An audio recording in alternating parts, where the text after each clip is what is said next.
she got that fire. What up, what up? So, I had a podcast guest flake on me, so I figured why not take that same energy and still give y'all something. So, let's talk about blend types today. We're going to talk about the Ecto-Meso blend, and then we're also going to talk about the Endomeso blend as it relates to fitness and body types and some of the other things that we've talked about in the series previously when it comes to how you gain, how you lose, some things you got to deal with. So today's not going to be necessarily fitness based, even though it's a fitness topic.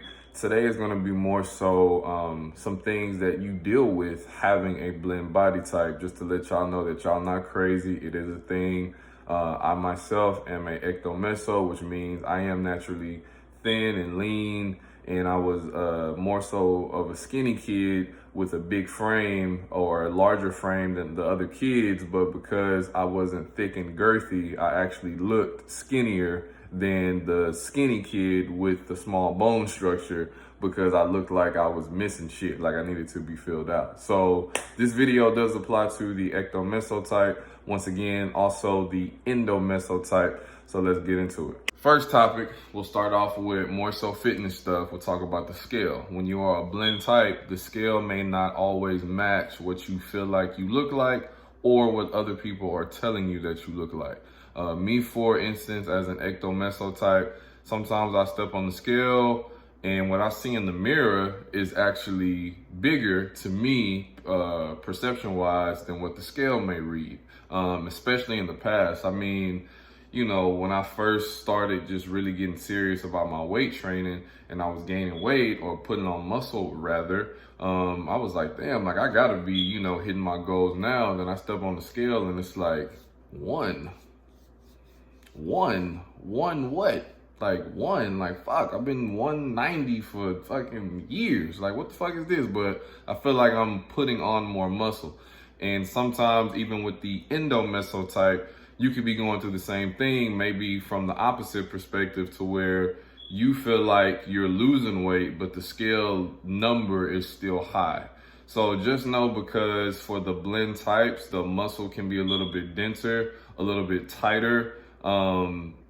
It doesn't always kind of match. Like the subjective and objective don't always match. So you may look great, or on the flip side of that, you may not look great and the scale may be what you want it to be. So for all types, for anybody, I tell them not to judge the scale so much, but especially if you know you're a blend type, please don't pay attention to the scale and really pay attention to what you actually look like in the mirror.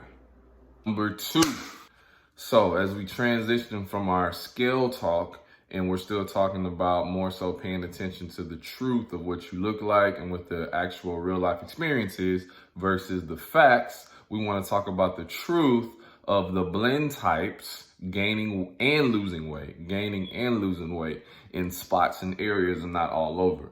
So like the strict ecto, the strict meso, the strict endo, they tend to gain and lose weight as a whole, versus the blend types, the meso ecto and the meso endo types, we tend to lose and gain weight in certain areas. So you'll know that this is true if you're targeting each body part equally, if you're split, or your breakup of your workouts or your days, or if you're doing, you know, a push-pull program or something like that. You'll know that everything is being targeted evenly, but you'll notice like, hey man, like my thighs are getting big, but my calves ain't doing shit. Or you'll notice like, yeah, my biceps are getting big, but my forearms ain't doing shit. Like they don't match. Like what is that shit? And I'm training them equally. So you'll notice that if you're a blend type, you may have like a really thick torso and big chest, but your arms really don't match your body. So mesotypes really don't have this problem. Strictly mesotypes, strictly ecto, strictly endo,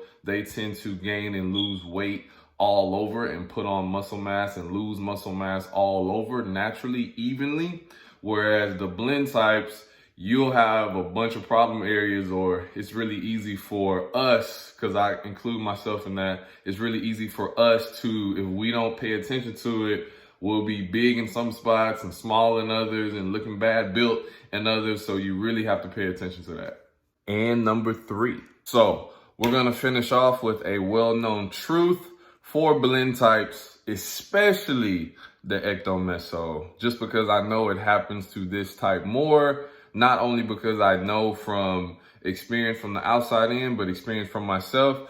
The biggest thing that you have to deal with being a blend type is the mixed messages that you get from the outer environment or outer world. So here's what I mean by that, because I know y'all know what I'm talking about, especially my ectomeso types. Depending on who you're around, you will get different reviews on how you look like. So, on what you look like, rather. So for me, you know, when I'm around my family or close friends who are, you know, maybe not athletes or something like that, I'll get more comments about my height because I'm 6'3" tall. So I'll get more comments about my height. I'll get comments about, you know, me being so tall or thin or just whatever, you know, if I'm around a non-athletic demographic. And then if I go around an athletic demographic, they'll be like, oh man, you swole, dude, like you big as hell. Like what the fuck, like what you be eating? You know what I'm saying? And then around other people, they'll be like, oh, you play football. And then other people who may be sports fans but not have been around athletes will be like, oh, you're a basketball player. And I just be like, man, I am short on the basketball court. I'm not. But you know, it's all about perception. Again, too, we know with this body type, we tend to look better with more fitted clothing because we're not carrying a whole bunch of extra girth. Like I'm 215 pounds, but I'm not girthy, right? So I'm very muscular. Once again, I'm 6'3" tall, but I'm not like, I don't take up a lot of space. So my clothes still need to kind of fit for people to understand and kind of see my frame and all that kind of shit. But you know, ectomeso types know it, I think, more than meso-endo types, but you know that depending on who you're around, depending on your environment, you'll hear anything from you looking skinny or fat to you looking swole as hell or big as hell, and then everything else in between. So don't take it personal. Once again, study yourself, explore yourself, know your body type, understand your genetics, take a look at your training. I hope this helps. See y'all later. Peace.